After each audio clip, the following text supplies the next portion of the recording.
tema kita belajar hari ini, belajar tentang hidup ini mau diatur siapa.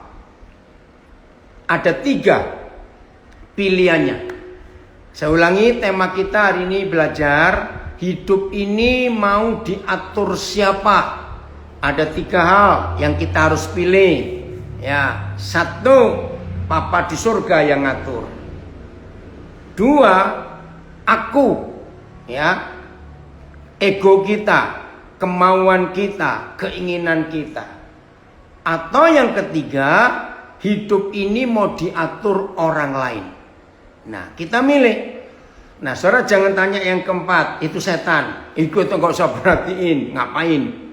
Nah, dari 3 pilihan ini, Papa atau aku atau orang lain, ya, saudara, kita harus milih.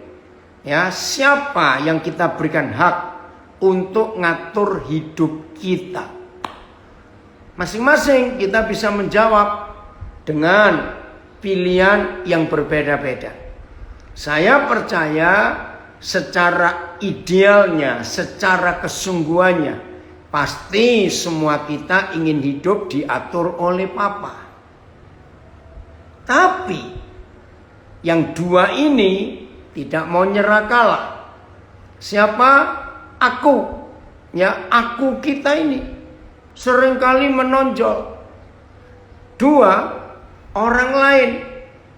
Nah, biasanya orang lain yang ngatur kita itu lewat perkataannya, lewat ide-ide atau pendapat orang-orang itu yang disampaikan ke kita. Nah, orang yang seperti itu, kalau hidupnya milih diatur oleh yang ketiga, maka orang itu akan hidup dengan kalimat ini. Ya, nanti orang ngomong apa? Orang kan bicara apa kepadaku? Nah, itu bukti hidupnya diatur oleh orang lain. Nah, kita harus milih. Ya, kita baca yang pertama, Galatia pasal 5. Mulai ayat 16, ya. Galatia pasal pertama mulai ayat yang ke-16. Kita harus menemukan hidup ini mau diatur oleh siapa. Ya, Galatia pasal yang ke-5 ayat yang ke-16. Begini kata Tuhan. Judulnya menarik. Hidup menurut daging, artinya hawa nafsu kita, aku kita, atau hidup menurut roh. Jadi di perikop Galatia 5, 16 dan seterusnya sampai 26 itu ada 2 pilihan. Diatur oleh aku atau diatur oleh Bapa, oleh roh. Ya. Maksudku, ayat 16, maksudku ialah hiduplah oleh roh, maka kamu tidak akan menuruti si aku, keinginan daging. Ya, simpel ayat ini, sederhana. Maksudku ialah hiduplah oleh roh, maka kamu tidak akan menuruti keinginan daging, nggak akan menuruti keinginan hawa nafsu. Ya, kita harus menang. Oh ya, sebelum lupa, nanti sore 18.30 WIB ada Zoom lagi. Ada satu kelompok, saya lupa namanya apa, gabungan Palembang dengan Jakarta. Temanya menarik. Ya, temanya adalah hati yang memuridkan. Itu nanti malam.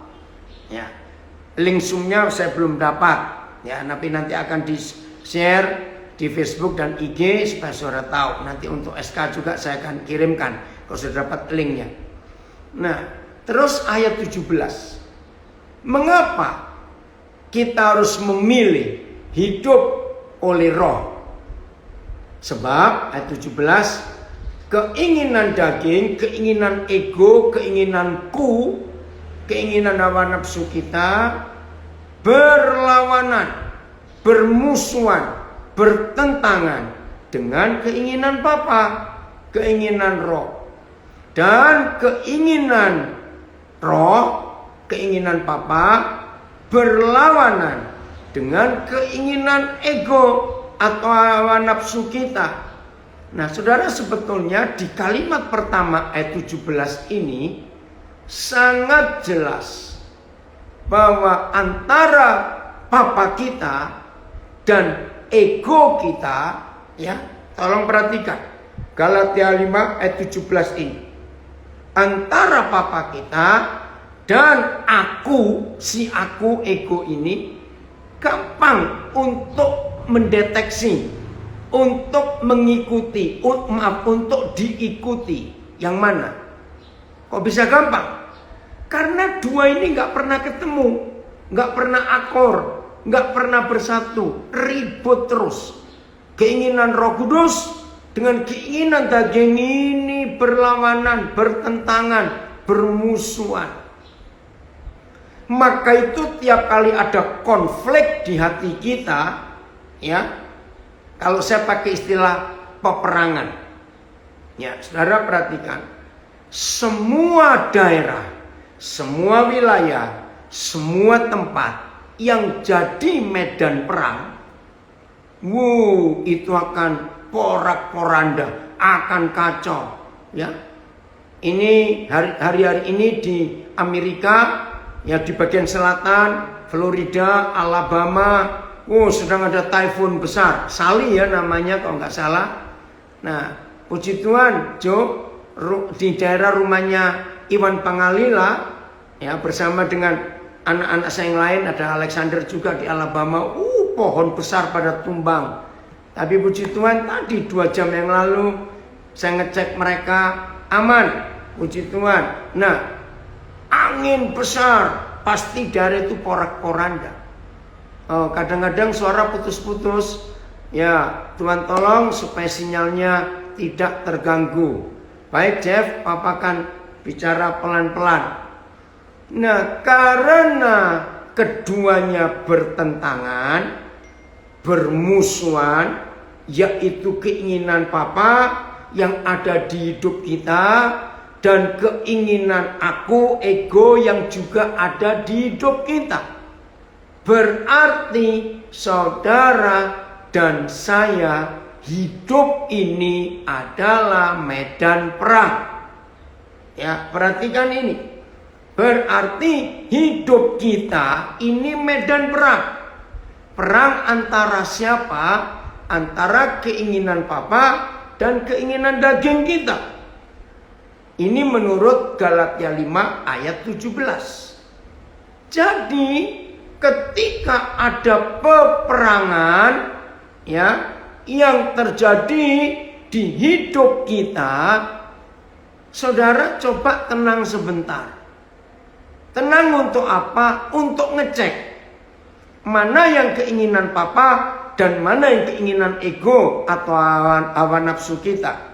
Maka itu terjemahan ayat 17 dalam bahasa Indonesia membingungkan. Pak Erik sudah hadir di Zoom? Kalau Pak Erik hadir, tolong bukakan berapa terjemahan dalam bahasa Indonesia itu, Erik. Ben, Pak Erik ada nggak? Nggak tahu ya. Nah, ada. Erik bisa nggak membuka terjemahan semuanya? Dikunci. Tolong. Ya, saya baca dulu bahasa Indonesianya membingungkan. Ayat 17. Sebab keinginan daging berlawanan dengan keinginan roh, dan keinginan roh berlawanan dengan keinginan daging. Karena keduanya bertentangan, bermusuhan, ya, nggak pernah akur, sehingga kamu setiap kali, nah ini loh, setiap kali apa? Nggak dijelaskan. Maksudnya terjemahannya betul begini. Sehingga saudara, setiap kali keinginan roh dan keinginan daging perang di dalam hidup kita, ya, maka kamu jangan melakukan apa yang kamu kehendaki. Itu terjemahan yang betul. Sehingga setiap kali antara keinginan roh, oke, terima kasih Erik, Terjemahan baru, maksudku ialah hidup oleh ayat 17 Erik, ayat 17. Bukan 16. Ya, Koden belum pernah tahu Erik ada aplikasi yang semua terjemahan bisa muncul. Nanti Koden cari 17. Nah, oke. Sebab ya sekarang saya baca AYT. Keinginan nafsu kedagingan berlawanan dengan keinginan roh. Dan keinginan roh berlawanan dengan keinginan nafsu kedagingan. Karena keduanya saling berlawanan, ya, supaya kamu tidak melakukan hal-hal yang kamu inginkan. Masih lebih jelas terjemahan lama. Karena kehendak tabiat duniawi berlawanan dengan roh, dan kehendak roh itu berlawanan dengan tabiat duniawi. Karena keduanya itu berlawanan, supaya jangan kamu lakukan barang yang kamu kehendaki. Bahasa Indonesia sehari-hari.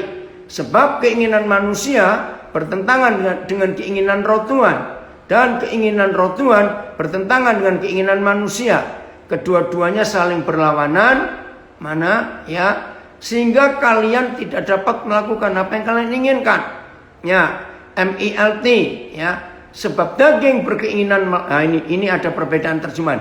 Sebab daging berkeinginan melawan roh, dan roh melawan daging, dan hal-hal itu bertentangan satu dengan yang lain, sehingga apa yang tidak kamu inginkan, yaitu daging kita, itu yang kamu lakukan. Nah, saya nggak tahu terjemahan Selabir 2011. Karena keinginan duniawi berlawanan dengan keinginan roh, dan keinginan roh pun berlawanan dengan keinginan duniawi. Keduanya saling bertentangan, sehingga kamu tidak dapat melakukan apa yang kamu kehendaki. Ya, AVB. Karena keinginan tabii manusia menentang roh, dan roh menentang keinginan tabii manusia. Kedua-duanya berlawanan, supaya kamu tidak melakukan apa yang hendak kamu lakukan. Oke, saya sudah baca berapa terjemahan ini. Jadi saudara, ketika kita risau, ketika kita gelisah, ketika kita galau karena ada perang di hidup ini, maka saat seperti itu kita diam sebentar, menikmati hadirat Bapa, terus periksa mana keinginan roh dan mana keinginan daging. Begitu kita sudah nangkap mana keinginan roh dan mana keinginan daging, langsung pilih, lakukan keinginan roh dan singkirkan keinginan daging. Maka saudara dan saya akan mengalami kemenangan. Keren ya kalau begitu. Nah, di peperangan ini yang sangat menentukan, kita akan berpihak yang mana. Ya, puji Tuhan Ted, kamu masuk, kamu sudah dari dokter Ted, sembuh ya, nggak ada gangguan apapun, asal asam lambungmu aman dalam nama Yesus. Wih, kalau hidup kita seperti itu, hebat sekali Tuhan kita. Karena apa? Kita memilih yang benar, keinginan roh, bukan keinginan daging kita. Wah, itu luar biasa. Kalau kita mau ya memilih yang benar dalam hidup kita ini. Jelasnya sampai di sini luar biasa. Oke, mari kita lihat beberapa contoh dalam kehidupan Tuhan Yesus. Pergumulan Tuhan Yesus di Taman Getsemani sebelum besok Tuhan kita mengalami hukuman mati, sama. Malam itu Tuhan kita menggenapi Galatia 5 ayat 17. Bayangkan, kalau Tuhan kita saja, Wim, puji Tuhan, Bapak senang kamu ikut. Ini anak saya gembala yang ada di Denpasar. Ya. Ketika malam itu Tuhan Yesus perang dalam dirinya, antara dia menerima hukuman yang dia harus alami besok, atau dia menolak hukuman itu. Berat loh saudara. Nah, di sini kita belajar Kalau seorang Tuhan, perhatikan kalimat ini, kalau seorang Tuhan yang adalah Yesus Kristus Tuhan, dan papi senang dari biak anak saya ikut ini ya. Kalau seorang Tuhan yang namanya Yesus Kristus itu perang. Oh, videonya off, baik. Ya, kalau seorang Tuhan yang berperang, yang berjuang untuk melawan keinginan dagingnya dengan kalimat, kalau boleh Papa, hukuman ini aku nggak mau terima. Atau kalau saya pakai doa sehari-hari, begini kata Tuhan Yesus, Papa, ada nggak cara lain untuk menyelamatkan manusia ini? Ya, adakah cara lain untuk menyelamatkan manusia-manusia jahat ini? Tidak dengan aku disalib, ada tidak? Itu tawar-menawar Tuhan Yesus dengan Bapa di surga, saudara. Wih, luar biasa. 3 kali Tuhan Yesus perang untuk memilih siapa yang mengatur hidupnya. Bapa di surga atau egonya sendiri. Nah, itu Tuhan Yesus. Saudara bisa bayangkan, Tuhan saja bisa perang untuk mengikuti suara Tuhan atau suara akunya. Apalagi saudara dan saya yang penuh kelemahan ini. Maka itu kita belajar dari hidup Tuhan Yesus. Kalau boleh Papa, adakah cara lain untuk menyelamatkan manusia ini? Setelah itu kalimat terakhirnya begini. Oke lah kalau begitu. Nah, ini saya pakai terjemahan sehari-hari. Oke lah kalau begitu. Bukan kehendakku yang jadi, biarlah kehendakmu yang jadi. Not my will, but your will be done. Nah, kalau saudara dan saya sudah sampai kepada taraf ini, stage ini, bagian ini, bukan kehendakku Papa, biarlah kehendakmu jadi. Haleluya. Saudara dan saya mengalami kemenangan yang luar biasa dalam hidup ini. Saya percaya semua kita yang diselamatkan karena kasih dan pengampunan Tuhan Yesus, maka saudara dan saya menjadi pemenang-pemenang di akhir zaman ini. Luar biasa. Maka itu ayo mulai hari ini saudara, semua kita menjadi pemenang-pemenang. Maka itu tema kita hari ini menarik. Belajar tentang hidup ini mau diatur oleh siapa. Ada satu di antara 3 pilihan. 1, Bapa di surga. 2, aku kita. 3, orang lain. Kita harus memilih. Oh ya, Ferdinand Ginting nanti sore ya, Fer, bisa nggak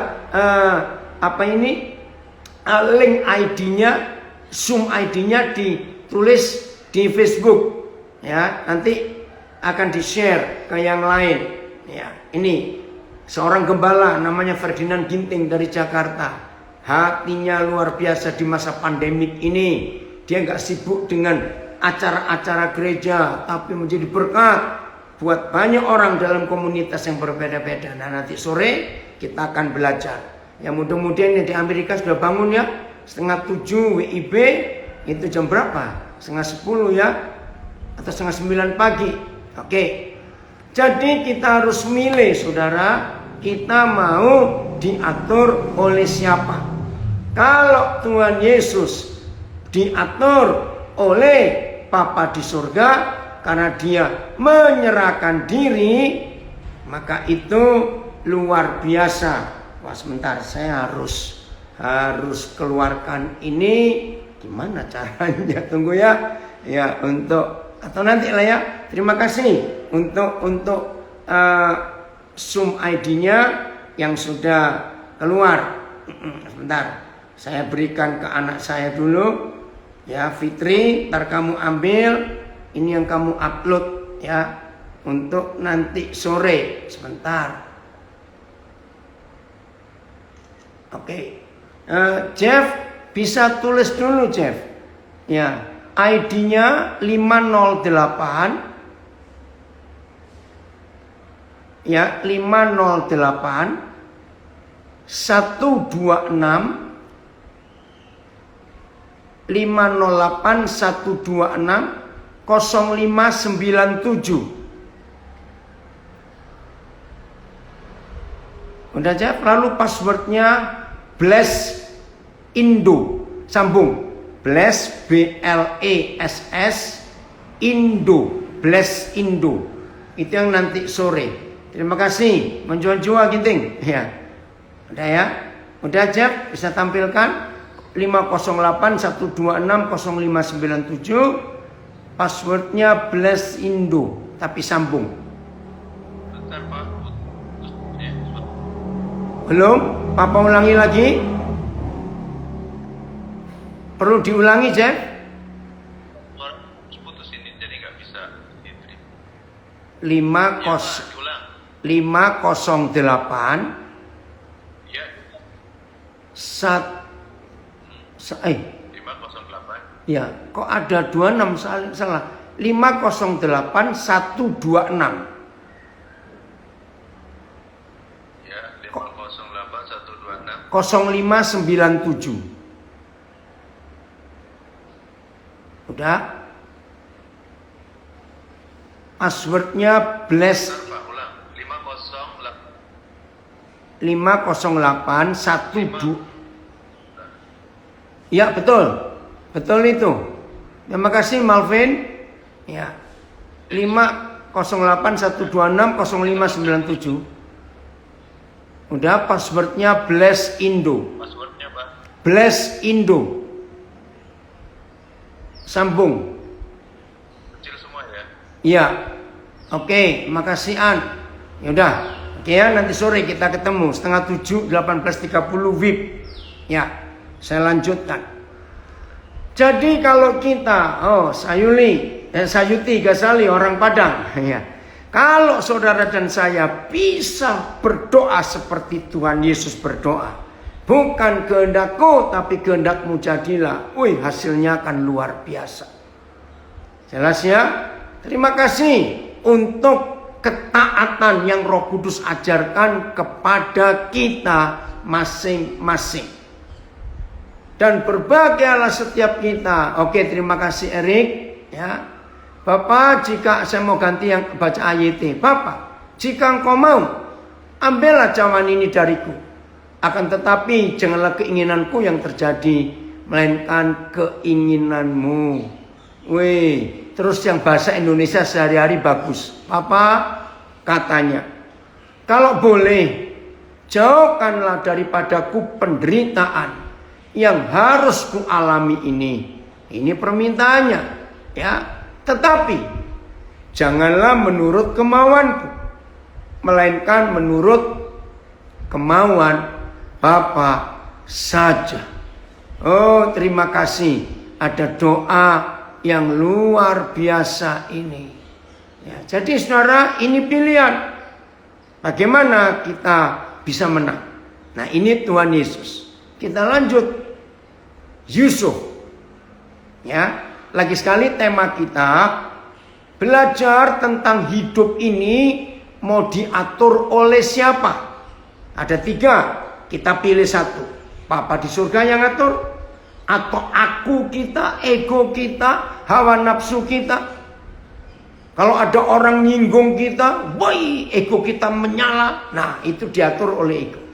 Atau ketiga, diatur oleh orang lain, yaitu seringkali kata-kata orang kita ikuti.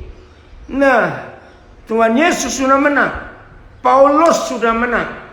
Sekarang kita lihat hidup Yusuf. Yusuf itu keren sekali. Saudara lihat 10 kakak nindes dia. 10 kakak loh saudara, nindes dia. Wih, luar biasa. Ya. Kamu punya kontaknya Joe yang di Bali kan? Kalau ada coba beritahu dia, ini berapa kali kontak papa lagi Zoom di sini. Suruh dia buka IG-nya. Ya, kalau ada di antara saudara yang punya kontaknya Joe, saudara kita di Bali Denpasar. Oke, saya lanjutkan. 10 kakak gencet dia. Habis hidupnya. Belum selesai gencetan 10 kakak. Istri Potifar ngatur hidup Yusuf sampai dijebloskan ke penjara, divonis seumur hidup tanpa diadili. Itu sangat tidak adil. Sudah begitu, tidak punya kesempatan untuk membela diri. Tapi Yusuf luar biasa. Ayo kita belajar. Yusuf hidupnya tidak mau diatur oleh 10 kakaknya. Nggak mau. Yusuf tidak mau hidupnya diatur oleh perbuatan istri Potifar. Tolong catat ini saudara. Saya baca di Facebook ada yang nulis, terima kasih Pak Pendeta buat firman-Nya. Menjadi perhatian untuk mengalahkan ego atau keinginan daging. Menyerahkan keinginan Bapa di surga supaya kita berkemenangan. Amin. Saya ulangi lagi tentang Yusuf. Yusuf tidak mau hidupnya diatur oleh perbuatan 10 kakaknya. 10 loh saudara. Karena Yusuf anak ke-11. Yusuf tidak mau diatur hidupnya oleh perbuatan fitnah keji dari istri Potifar. Ini luar biasa. Yusuf hanya mau hidupnya diatur oleh firman Tuhan. Jelas enggak? Wah, ini luar biasa saudara. Maka itu mulai hari ini, ayo hidup kita serius. Pilih siapa yang ngatur kita. Suatu hari saya baca 2 ilustrasi. Betul, Rudi Tanoyo, Yusuf sangat luar biasa. Suatu hari saya baca 2 ilustrasi menarik. Yang pertama terjadi di Indonesia. Ya, ada seorang mau belanja ke suatu toko. Nah, pas dia masuk ke toko itu, pelayannya cuma 1. Nah, di depan dia sudah ada pelanggan lain yang lebih dulu datang. Tapi dia dengar pelanggan ini ngomel-ngomel terus.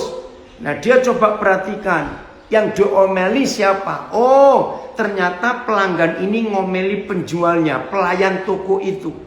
Dia katakan, jutek bener kamu, judes bener kamu. Nah, itu yang dia dengar. Ya udah, dia diam saja, nunggu sampai pelanggan ini selesai. Ternyata pelanggan yang di depan dia ini nggak jadi beli. Dia keluar dari toko sambil ngomel-ngomel. Pelayan nggak ramah, pelayan begini. Nah, ya udah, setelah pelanggan pertama keluar, dia masuk. Nah, anehnya waktu dia noleh ke belakang, loh, pelanggan yang di depan dia ini kok nggak pergi, nungguin. Ya udah, itu urusan dia. Nah, terus ternyata betul, kepada dia juga pelanggan ini judesnya, juteknya luar biasa. Tapi orang ini nggak terpengaruh. Ya udah, barang yang dicari dapat, dia bayar, terus dia keluar. Nah, sampai di luar toko, pelanggan yang pertama tadi tanya, "Heh, ngapain kamu beli di situ? Orangnya jutek judes begitu." Nah, ini jawaban dia ini keren. Aku kesini bukan untuk dia. Aku kesini perlu barang yang aku cari. Yang kedua, dia berkata kalimat ini. Aku hidup tidak mau diatur oleh perbuatan dan kata-kata orang.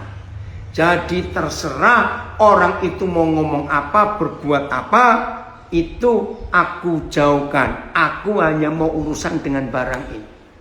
Waktu saya baca ilustrasi itu luar biasa. Nah, itulah contoh hidup yang diatur oleh Tuhan. bukan oleh orang lain. Egonya dia matiin. Walaupun dia ngelihat ini pelayan kok nggak ramah betul. Nah, ilustrasi kedua itu terjadi di luar negeri. Saya nggak tahu di negara mana. Di sebuah restoran, wah ini luar negeri itu ketat tuh saudara. Lagi rame tamu-tamu. Kelihatan ini restoran terkenal karena tamu-tamunya pakaiannya ya beda dengan restoran biasa. Nggak tahu bagaimana ada kecoa masuk, terbang. Nah, ini ilustrasinya, benar tidak saya tidak tahu. Nah, ada satu meja, duduk satu keluarga suami istri dengan 2 anak. Wah, begitu lihat kecoa ini terbang, wah berantakan meja itu. Yang lain ngelihat semuanya. Keluarlah pelayan minta maaf. Saudara, terus dia nggak tahu dengan cara apa dia bisa tangkap kecoa itu dan dia buang. Saya nggak tahu urusannya. Nah, apa pelajaran dari kisah itu? Jadi keluarga ini yang membuat mejanya berantakan itu diatur oleh si kecoa. Memang menjijikkan binatang ini. Tapi kan nggak perlu kita sampai kacau gara-gara dia. Harusnya tenang, panggil pelayan supaya dibersihkan. Tak bagaimana urusannya. Ngerti nggak contoh ini saudara? Maka itu mari hari-hari terakhir ini cek emosi kita bagaimana. Hari-hari terakhir ini cek pikiran kita bagaimana. Hari-hari terakhir ini kita periksa pola hidup kita. Nah, maaf, jangan ada yang tersinggung. Tadi saudara kita Joe dari Virginia menuliskan ada berapa orang Indonesia di daerah DC area kena COVID. Memang menakutkan. Hari ini keluar salah satu cucu saya, dia itu lahir di Papua, ya, jadi sudah dari kecil ada bawaan TBC. Hari ini keluar rumah sakit. Nah, ibunya itu guru kami ketika kami buka pesat pertama kali buka SMA Kristen di Wamena. Lah ibunya ini orang Surabaya mengajar di sana. Di Wamena dia ketemu suami orang Wamena, menikah. Nah, berapa waktu yang lalu suaminya meninggal. Akhirnya dia bersama 4 anaknya, nggak ada siapa-siapa di Wamena, mereka pulang ke Surabaya. Ternyata akhir Agustus kemarin, anak pertamanya badannya tinggi besar, ya, COVID-19 dan langsung parah. Karena COVID itu kan nyerang paru-paru. Aduh, perjuangannya berat. Saya sampai ngeri melihat foto dia di rumah sakit itu, wajahnya kesakitan karena sesak nafas. Nah, saya bisa bayangkan. Rita, terima kasih doakan papi mami, ini anak saya dari Melbourne. Nah, wajar ibunya itu, takut bener. Tolong ya. Kenapa dia berkata tolong? Jangan sampai anak ini dipanggil Tuhan. Karena dokter bilang ini penanganannya terlambat. Nah, karena anak ini merasa kuat, jadi dia tahan-tahan terus. Ternyata COVID itu sudah memenuhi hampir seluruh paru-parunya, baru dibawa ke rumah sakit. Saudara tiap hari berjuang sampai cari plasma darah. Harus ada 18 juta. Waduh, ini uang bagaimana? Sudah dapat plasma 2 kantong. Ternyata belum bisa. Harus pindah rumah sakit, masuk ICU. Surabaya tanggal berapa? 8 September kemarin. Penuh ICU-nya. Karena kita tahu Surabaya tinggi juga angka positifnya.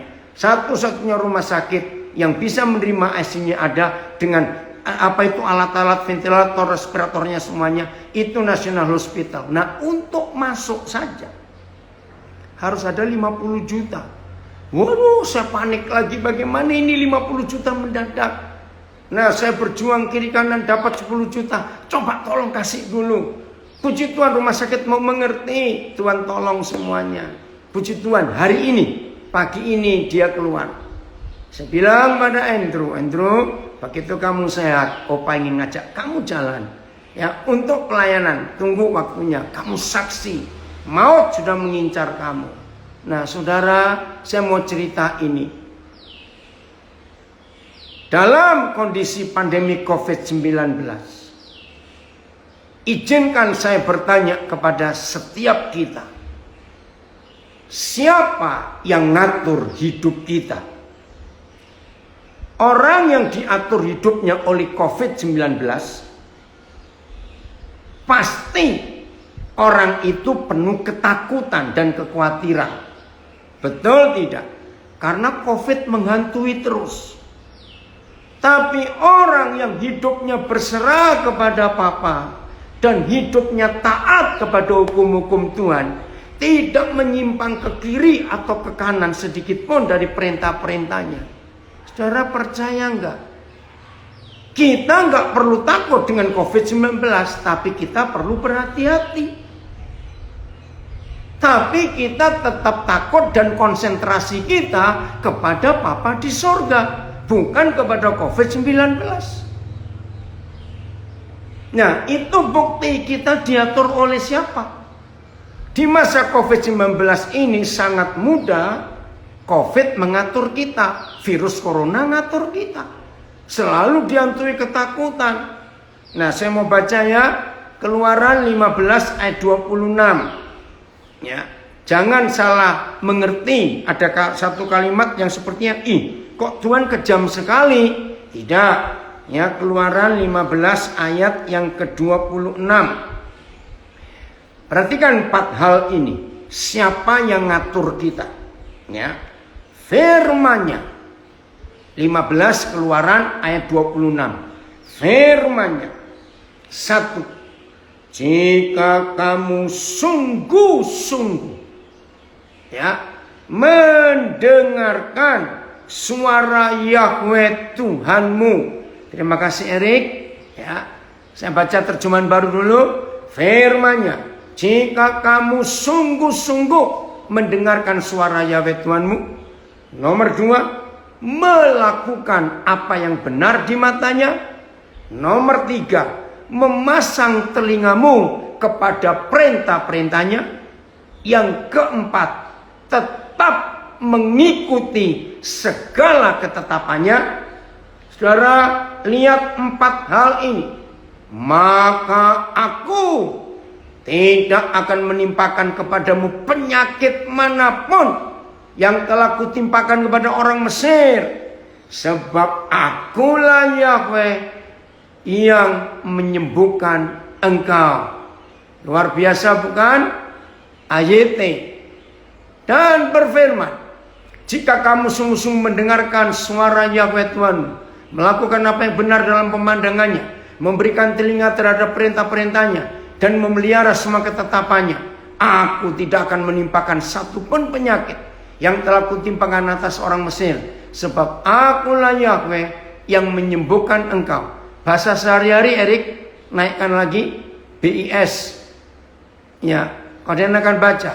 Nah ini, kata Yahweh, taatilah aku dengan sungguh-sungguh dan lakukanlah apa yang ku pandang baik. Ikutilah semua perintahku. Kalau kamu berbuat begitu, kamu tidak akan kuhukum dengan penyakit-penyakit yang kutimpakan kepada orang Mesir. Akulah Yahweh yang menyembuhkan engkau. Saudara, ini jaminan Tuhan.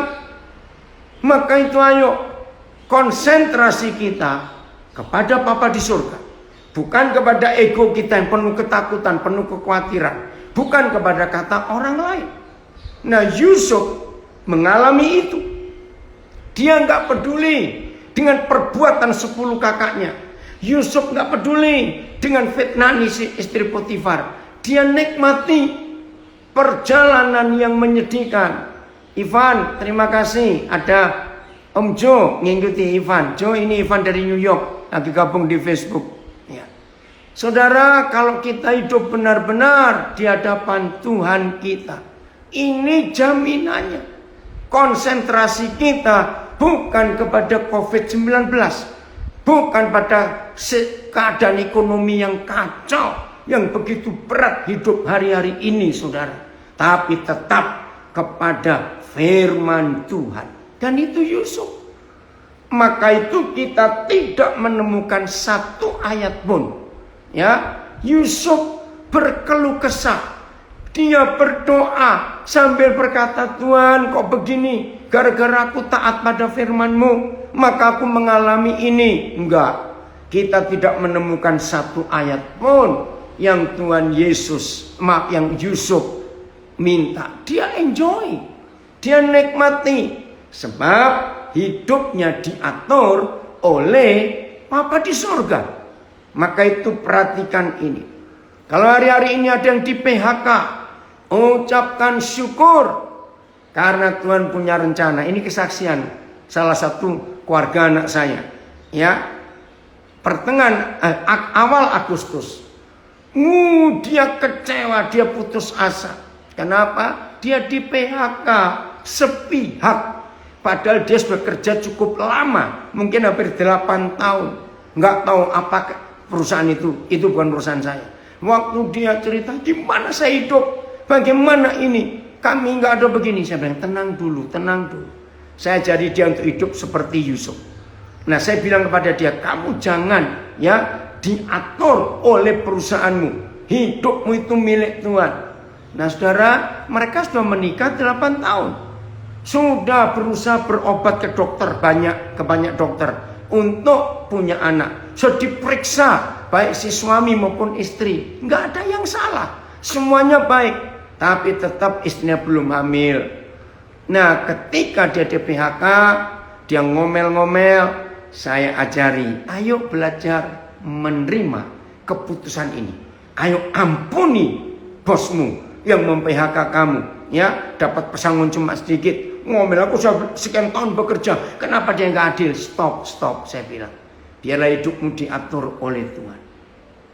Masuk minggu ketiga setelah dia di PHK dan selama COVID-19 ini, istrinya pun kena PHK. Tapi istrinya dapat ide. Istrinya pinter masak, suka masak. Nah, dia bagi ke teman-temannya. Ternyata teman-temannya pada suka. Nah, teman-temannya kan sungkan kalau minta. Terus temannya bilang, cobalah kamu jual. Tanpa disengaja. Kulinernya laris. Jual makanannya laris online itu. Nah, saya bilang, ayo kamu sekarang bantu istrimu. Ikut belanja ke pasar. Ikut memasarkan. Lah, kebetulan dia juga pintar foto. Ayo foto masakan istrimu. Kamu yang marketing di sosial media. Saudara, Tuhan berkati. Nah, masuk minggu ketiga hampir habis. Mereka bersuka cita. Saya kaget. Kenapa ini? Telepon dengan berteriak. Saudara tahu? Istrinya hamil. Luar biasa. Nah, inilah bukti bagaimana Tuhan itu punya rencana yang kita seringkali nggak tahu. Kemarin mereka telepon saya sudah di OSG, fotonya dikasih. Nah, itu luar biasa. Bayi mereka belum 2 cm panjangnya. Tapi detak jantung sudah ada. Wah, di situ saya bilang kagum. Bayangkan, bayinya nggak sampai 2 cm. Lalu jantungnya seberapa?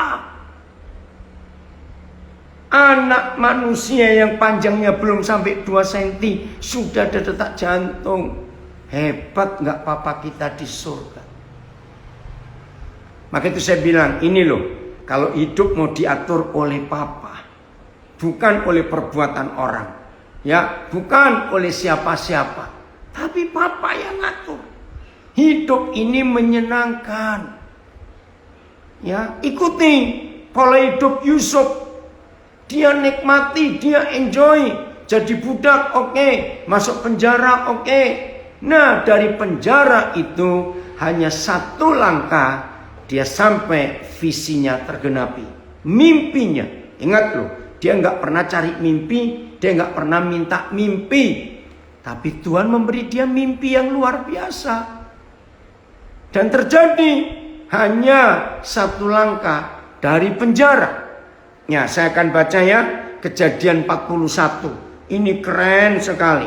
Maka itu kalau ada di antara kita yang ikut belajar lewat Zoom ini, Facebook, Instagram, yang lewat rekaman audio, maaf, Masih ngomel-ngomel aja hari-hari ini. Bertobat. Katakan, Bapa bukan kehendakku, tapi kehendakmu yang jadi. Maka kalau begitu, saudara menang. Lihat pasal 41 kitab Kejadian ayat 14. Setelah Firaun panik, dia ketakutan karena dia mimpi yang ngeri sekali. Dan gak ada orang bisa mengerti mimpi itu. Tahu-tahu ada yang ngusul. Raja, di penjara aku pernah ketemu orang Ibrani. Terus dia mengartikan mimpiku dan temanku. Mimpi itu terbukti. Nah, terus ayat 14 ya. Kemudian Firaun menyuruh memanggil Yusuf. Dipanggil dari mana? Bukan dipanggil dari hotel. Bukan dipanggil dari mana-mana. Ya, 14. Oh, bukan ayat 14, Erik. Ya, oke. Kemudian Firaun menyuruh memanggil Yusuf. Segeralah Yusuf dikeluarkan dari tutupan. Ia bercukur dan berganti pakaian. Lalu pergi menghadap Firaun. Jadi cuma satu langkah. Dari penderitaan ke istana. Cuma satu langkah. Bukan 2 langkah. Apalagi 1000 langkah. Tidak. Saya baca terjemahan bahasa sehari-hari. Maka raja menyuruh memanggil Yusuf. Dan dengan segera ia dikeluarkan dari penjara. Setelah Yusuf bercukur dan berganti pakaian, ia menghadap raja. Nah, MILT ini yang saya cari. Kemudian Firaun menyuruh dan memanggil Yusuf, dan mereka secepatnya membawa Yusuf keluar, catat, dari ruang bawah tanah. Jadi penjara Yusuf itu di bawah tanah, saudara. Bukan penjara biasa. Wih, ngeri sekali. Ya, itu penjara Yusuf bawah tanah. Dungeon bahasa Inggrisnya, atau pit. Ya, itu bahasa Inggrisnya. Kenapa berganti pakaian? Ya, mana ya? Coba. ONLT. Oh ya. Then Pharaoh summoned Joseph. So they brought him quickly out of the dungeon. Dungeon itu ruang bawah tanah yang mengerikan sekali. Ya. Dan Yusuf mengalami penderitaan yang luar biasa mengerikan. Kenapa bercukur? Kenapa ganti pakaian? Karena selama sekian tahun, saya nggak tahu, 8, 10, 11 tahun kita nggak tahu. Ruang penjara bawah tanah itu nggak ada sinar matahari. Jadi lihat rambutnya Yusuf, janggutnya Yusuf, pakaiannya, maaf, karena ruang bawah tanah. Itu ngeri sekali. Terus ayat 37. Jadi ayat 14 Yusuf keluar. Langsung di perhadapan pada Firaun. Lalu Yusuf menceritakan mimpi Firaun. Dan langsung mengartikan mimpinya. Lalu ayat 37. Ini loh. Kalau hidup ini diatur oleh Papa. Bukan oleh orang. Bukan oleh ego. Kalau Yusuf hidupnya diatur oleh ego, dia pasti nyumpai ke 10 kakaknya. Dia pasti ngutuki istri Potifar. Dia tidak. Terjemahan baru ayat 37. Usul itu dipandang baik oleh Firaun dan oleh semua pegawainya. Terus ya. Rick keluarkan semua ayat lengkap. Usul itu dipandang baik. Ya. 37 Erik, masih 37. Oh, sudah habis tadi ya. 37. Oh, cuma satu kalimat itu, ayat 37. Oke. Usul itu dipandang, oh betul, cuma satu kalimat. Ya, baik. Ayat 38 sekarang. Ya, apa yang dikatakan Firaun kepada pegawainya? Ya. Lalu berkatalah Firaun kepada para pegawainya, mungkinkah kita mendapat orang seperti ini? Seorang yang penuh dengan roh Tuhan. Luar biasa. Ya. kalimat bahasa Indonesia sehari-hari. Lalu raja berkata kepada mereka, tak mungkin kita mendapatkan orang lain yang lebih cocok daripada Yusuf, sebab ia dipimpin oleh Roh Tuhan. Nah, tadi kita sudah belajar Galatia 5 ayat 16. Hidup dipimpin oleh Roh Tuhan. Maka kalau hidup kita dipimpin oleh Roh Tuhan, orang akan mempermuliakan Tuhan. Itu terjemahan bahasa sehari-hari. Ya, Galatia 5. Kembali Erik Kejadian 41. Masih ayat 38. Oke, sekarang ayat 39. Dahsyat Bapa bekerja. Ya, ayat 39. Kata Firaun kepada Yusuf, oleh karena Tuhan telah memberitahukan semuanya ini kepadamu, tidaklah ada orang yang demikian berakal budi dan bijaksana seperti engkau. Bahasa Indonesia sehari-hari. Maka raja berkata kepada Yusuf, Tuhan telah memberitahukan semua ini kepadamu. Jadi jelaslah bahwa engkau lebih cerdas dan bijaksana dari siapapun juga. Luar biasa saudara. Maka itu kalau hidup ini diatur, dipimpin, dikuasai oleh Bapa di surga, dampaknya orang-orang lain akan melihat. Nah, sekarang kita ke Kejadian 39. Ya, ayat 1 sampai 3. Kejadian 39 ayat 1 sampai 3.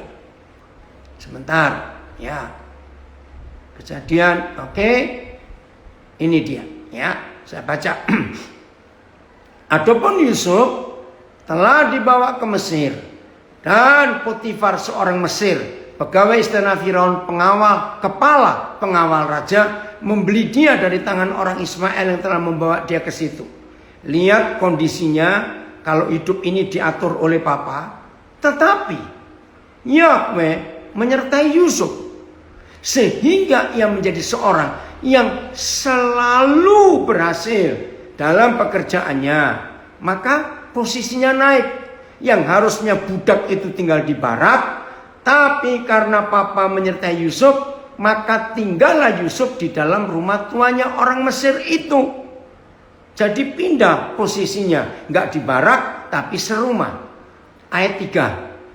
Setelah dilihat oleh tuannya bahwa Yusuf disertai Yahweh, dan bahwa Yahweh membuat berhasil segala yang dikerjakannya, maka Yusuf mendapat kasih tuannya dan ia boleh melayani tuannya. Kepada Yusuf diberikannya kuasa atas rumahnya, segala miliknya diserahkan kepada kekuasaan Yusuf.